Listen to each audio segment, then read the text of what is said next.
The Denver food scene sucks. That's what I used to think. And look, I'll admit it, I was wrong about this place. I've been here for about 6 years now, and the truth is I haven't been to a lot of these places. My initial reaction was always, man, this sucks. And I was wrong, and I could admit it.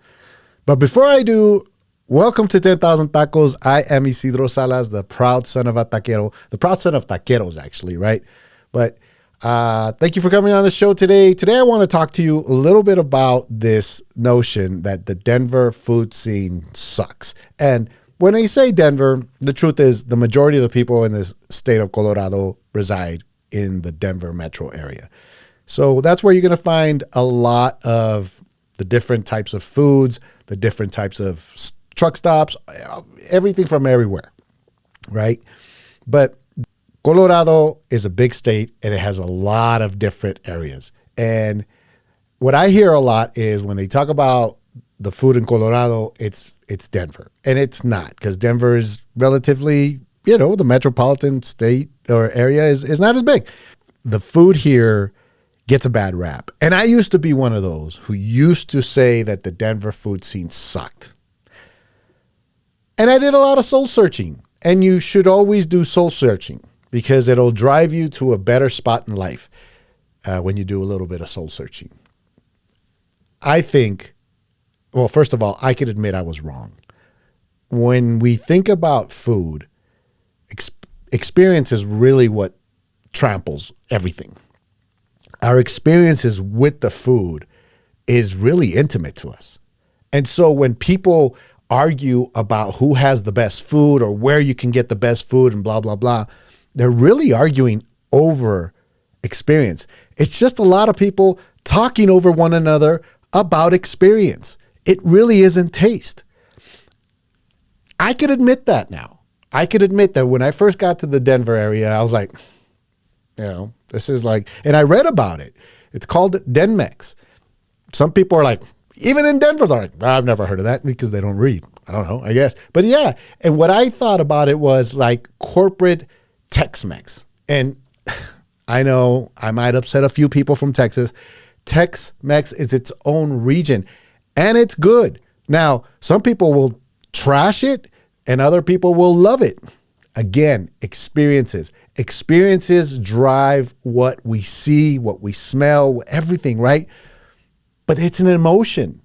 Our experience is an emotion, right? So if you grew up with weenies and eggs, that's going to be, especially, they call that struggle food, especially if we're struggling early on.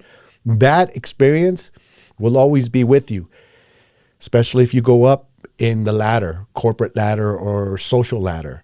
When you taste that, you'll be like, it reminds me of my roots, the struggle, and you can't take that away. Somebody says that's the best food. You got it. I mean, you don't have to, but you have to admit that, Jesus, that's their experience. You can't argue with people's experience.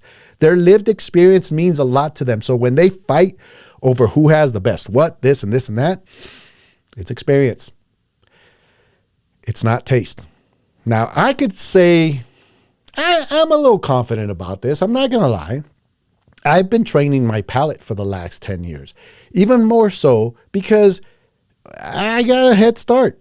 Maybe. I don't know. I worked at a winery for a while. And even though I wasn't part of the winemaking team, the place I worked at was so family oriented that they would let me in on a lot of these little tastings or even insights of what they're looking for and notes of this and that. And I'm like, that could apply anywhere. And guess what? It applies to the food that I grew up with. And when I went back to where I was born, that region, I was like, no wonder why I like this stuff, the certain style. Now, I like less spicy food. Now, when I say spice, not in chili, in the spices that go in it. So, for example, I like it mild, not all these little notes. So birria, for example, in the place where I was born, there's subtle taste of cinnamon, a little bit of clove, right? And I could taste that. Now, some people don't care for that. They'll be like, no, give me the beef, the the birria de res with all that cumin, with all that stuff, that chile de árbol or whatever they want to put in there. And they think that's the best. Again, it's experience. But getting back to the Denver food scene, I experienced that a lot in the beginning. And I was really like disappointed. And I let it be known. Some people got upset, and I don't blame them. But the truth is I wasn't getting out to certain areas. I wasn't getting to know the geographical areas that really mattered. I'd pass by them, but I would never stop. And that's the problem there. How are you going to know some places that have whatever style of food if you never visit them? So I found that. And the other thing about the Denver food scene is that it's changing. It has been changing because there's a lot more different people from different parts of Mexico and different parts of the world that are moving here. And that's going to impact the taste too. And one last thing that I did that changed my mind about this area. And a lot of the Midwest and the South of the United States that had, now that I've visited them, it's pretty freaking good. What changed my mind was I picked up this book, and I should have it here with me. I'll try and link it. But it was a book that was written in 1990, I believe it was published. And it was a textbook. It was a scholarly textbook. And it studied Midwestern Mexicans in the Midwest.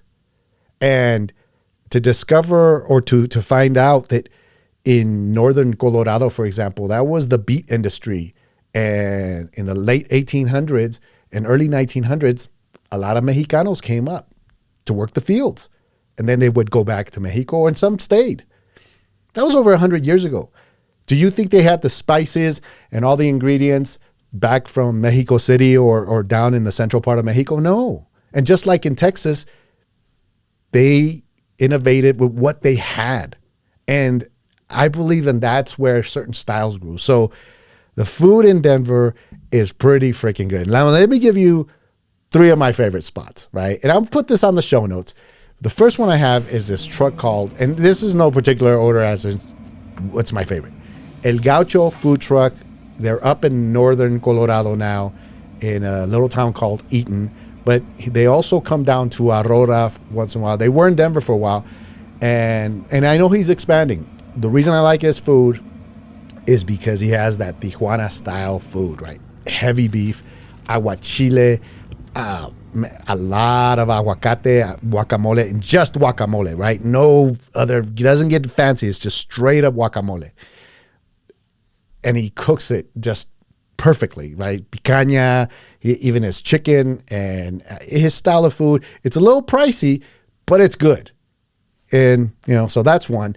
2, Fiestas Tacos has become one of my favorite, and it's in the Castle Rock area, which is south of the metro. And the reason they're good, I love their birria. Their birria just seems to be pretty good. It's not too bold and it's not too light, and they do so many things with it. One, they made me a birria pizza that I sort of got in trouble for because people are like, that's not birria, and that's for a different story. Go check out my socials for that. But I also love their style of how they present it. They are a couple that kind of remind me of my parents, right? And so I'm a little partial with that. But their food is good, and they're in the truck. I'm always a favorite of trucks. The other place is Rosa Mexican Kitchen, and this is south west of the Denver metro. It's actually, I don't think it's like Littleton, but when I look at the map, Foxborough, I don't know. That whole area is being developed, but there's this one guy from Zacatecas, and he makes what I believe is Denmex, but he brings this style and flavors of food. Like I had this chile relleno, this crunchy chile relleno, and I never had that before. And it's apparently a thing here. Friggin' blew it out of the water. But my favorite is what he calls the red taco, and it's just the taco de birria. But again, his birria, he uses, I believe, flank steak. And oh man, again, I'll link them there. And that's some of my favorite slots. There's a lot more that I can put in this episode, but I'm exploring and I'm looking forward to visiting these next 2 trucks. Now, again, no particular order, and I'm going by some reviews. Some reviewers, again, their experience, they'll be like, this was the best, and I'll get there and it's not that good. But hey, to each their own. The one place I do want to go visit is this one place called La Calle Taquería y Carnitas. They're off of Federal Boulevard, so I'm going to go there. Another one is Tacos El Huequito, again on Federal, so I'm not going to have to go far. Somebody told me about this place, and just the name of it is putting me off, but hey, I'm going to give it a shot because I have an open mind about it. It's called Chile con Quesadillas. Apparently, they're famous for their cheesy quesadillas. Quesadilla, I mean, but I'm going to try them, right? Again, experience takes all. So I'm going to list them on there on the show notes so that you could see them, and hopefully, you could go visit them too if you're in the Denver metro area. I'll put them on my socials. And speaking of socials, before I go, I do want to give a shout out to a good friend of mine. His name is Efrain Carrasco. He's a childhood friend, right? I grew up with their family, and he sent me a nice message this week. It was really, really cool. He sent me a photo of the truck and a picture of of tacos where he was at having lunch. And he said, this reminded me of your parents, because this guy apparently was having trouble with the card, didn't have enough money in his card. And he was asking beforehand, hey, can you see if it goes through before I order? And that the way I understood it was the taquero said, don't worry about it. Right? That's the taco economy. That's the friendship economy. That's what my dad would have done. And Efren reminded me that's still alive and well. Brought a tear to my eye. So gracias, Efrain. Hope the family's doing well, man. Me saludas a todos, and thank you for sending that message, brother. I really love that. And with that, I want to say goodbye. Again, follow us on our socials. Be like Efrain and show us love by giving us comment on our socials. I'll put the social links on our at the end of this the show notes here, and that hopefully that's a way to communicate with me. And I'd love to put you on the podcast to see the comment. If it's a bad comment, I'm not going to do it. If you give me bad comments, I'll probably. It's not my fault, but I have an instinct to talk about your mom if you give bad comments. But so don't bring your mom into this. I know. Dad joke from the 80s. I don't care. Anyway, that is all for today. Please join us on our next episode. Thank you for following us, and thank you for downloading this episode if you're one of our regulars. I'm thankful for that, and I appreciate that. Again, I'm the proud son of the taquero, and this is 10,000 Tacos.